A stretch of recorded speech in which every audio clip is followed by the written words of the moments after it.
So I'll go through these quickly because again, it's just very much a snapshot of what we can offer you. I'm a science teacher myself. There's loads of resources in the bank that Lockie will attest to, but just a couple of examples of what we do have. The first one is teaching when you're teaching the concept of friction and air resistance and the benefit of something having a streamlined shape to remove that friction source. A practical way of demonstrating that is you can provide the children, and all the instructions are provided on the resource in the bank, but you can provide the children with either some plasticine or some Play-Doh, and they can make the shapes there that are outlined. Some will be more streamlined by having less surface available against the source of friction, and then some will be more or less streamlined in terms of having a bigger surface area that will be impacted by the friction. Then they can make a couple of shapes of their choice, whatever they decide. And all you need is just some wallpaper paste, which is very, very easy to get. You can ask your lab technician to get it. If not, if you're in a primary school, you can order it online. It's very easy to get.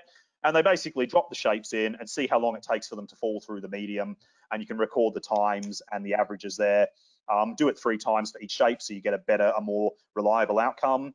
And what they will definitely see is the shape, the cone shape that has the most streamlined shape with less surface area facing the friction will move the fastest through the paste. Obviously, that big sort of circular shape will move quite slowly. And they get a little bit frustrated, but it's part of the concept. So that's a really fun practical that the children love undertaking. And there's a good PowerPoint that I believe it's a good PowerPoint that outlines the theoretical basis behind it all. So moving on to another really fun practical that I used to love doing it was very, very practical when we were doing acids and alkalis.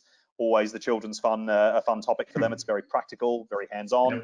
What we would do is we would investigate the effectiveness of different indigestion tablets on alleviating indigestion.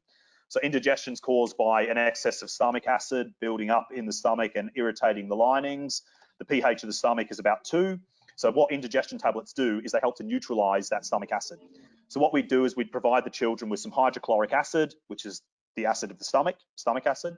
And what they would do is they would put different indigestion tablets into the hydrochloric acid, and then using the universal indicator, they would then see which one has neutralized the stomach acid to the greatest extent by using the universal indicator.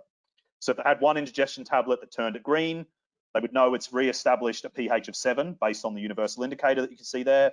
Has completely neutralized the stomach acid and alleviated indigestion. If you had one that was still quite acidic, like say maybe around an orange color, you would know that indigestion tablet hasn't been very effective because the stomach is still quite acidic. So a really, really good practical investigation there to, a very, very practical, very, very sort of medical based. That is how indigestion tablets works. It's got really life applications. Very, very easy to carry out. And again, there's a really good resource and worksheet there that will guide you through how to do that effectively and the theoretical basis behind it.